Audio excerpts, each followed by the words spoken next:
All right. What's your name? John Ekternock, And how old are you?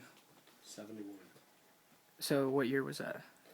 Born August 17th, 1939. Where were you born at? Kansas City, Kansas.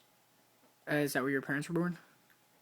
No, my dad was born in Colorado, and my mother was born in Troy, Kansas. Okay. Where are your ancestors from? On my father's side, from Germany. Mother's side, from England. Do you know how they got over here? What year? It was probably two generations before my parents. Okay. So what made you who you are today? I know you went into the service. What branch service did you go into? Was in the Air Force. Air Force? And so did you get to travel a lot?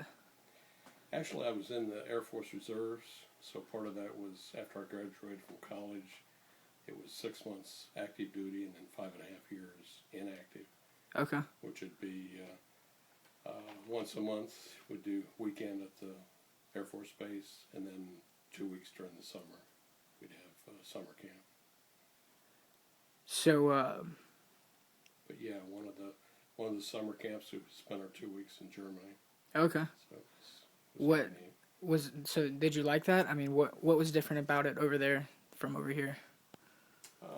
Well, we've traveled through Germany. We lived in England later years, but it's just great to travel. Yeah. So, what college did you go to? Went to Illinois Institute of Technology in Chicago.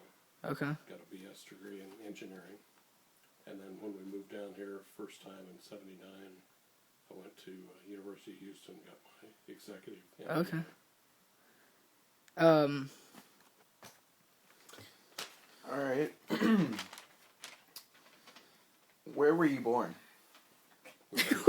Here, stop the video. Stop the video. We need to start a new. I can just crop it. I can crop it. All right. It's be like in the court, asked and answered. Okay, so here, I'm just gonna start the second one. This one's mine. Okay. All right. Just act like you haven't done it yet. Where were you born? You want to go through that again? No, Yeah. we can just edit it. We can just edit it. So what did you do after college? Got married, and company I was working. In fact, when I went to college, in fact, kind of back up one of them, you had kind of a life-changing event. Uh-huh. Yeah, here, I'll ask now, man. What was a life-changing event that occurred in your childhood? And actually, it was nothing traumatic. It was when I was a junior in high school. Went to my guidance counselor. I was looking for a part-time job, and they had one with a company called Kansas Inspection Bureau. It's an insurance rating bureau. And so I worked after school all during my junior and senior year. But the neat thing about the offer was that I had a chance to get a scholarship. And so when I was a senior, I took the exam, was awarded the scholarship to Illinois Tech, and it was a 4-year, full tuition, full room and board, 2 trips a year to Chicago and back. Plus I had a job during the holidays when I'd come home, and I had a job every summer, which really was kind of important because living in Kansas but going to school in Illinois, Right. University of Kansas and Kansas